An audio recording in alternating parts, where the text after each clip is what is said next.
And up next, we got a fight that I'm looking forward to, a fight that should be a banger here with Marc-Andre Barriault taking on Chris Curtis. Two guys that like to get inside, get in the pocket, and throw down. So it should be a war, and it should be a really fun fight. So, man, I mean, when you look at Marc-Andre Barriault, he's been looking pretty good recently. I mean, his fight with Julian Marquez was back and forth, but dominated Eric Anders pretty easily. He dropped him early and kind of just took over the fight from there. And he's been on a decent run. He had that one loss to Anthony Hernandez, but besides that, he's been winning most of his fights lately.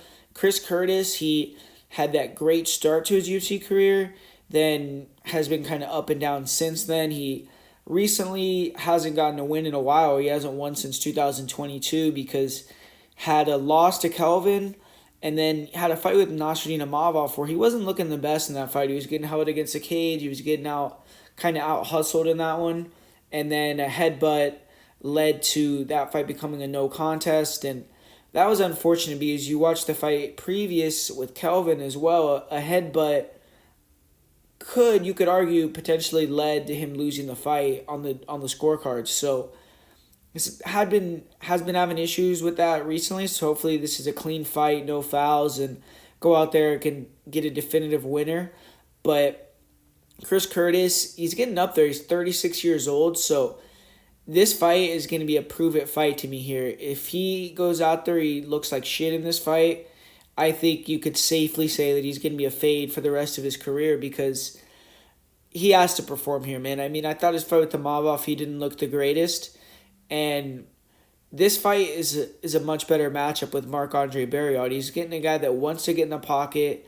Barriault is not the best defensively. You know, he kind of just shells and absorbs shots and then tries to clinch you. He tries to land that counter left hook. He will mix in some kicks, but not really. I mean, both these guys really are predominantly hands.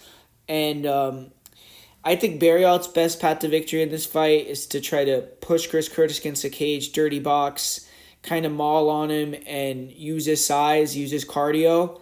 And for Chris Curtis, if these guys are just boxing, I think he's going to have a pretty significant advantage. I feel like Curtis has good defense, good offense, and he can go to the body. He can open up some power shots on Barriault, and I feel like Barriault could potentially get knocked out in this fight if he can't get his grappling going. And I don't think Barriault has the wrestling to take down Curtis, who has good takedown defense. To me, Curtis should win this fight, but it's just going to come down to where is he at physically? Is he the same physically as he was when he was on that more of a winning streak in the UFC? And mentally, is he going to be able to bounce back? So I'm going with Curtis, but this is a pivotal fight. I think it's a make or break fight for his career here. I'll say he goes out there and actually gets the knockout.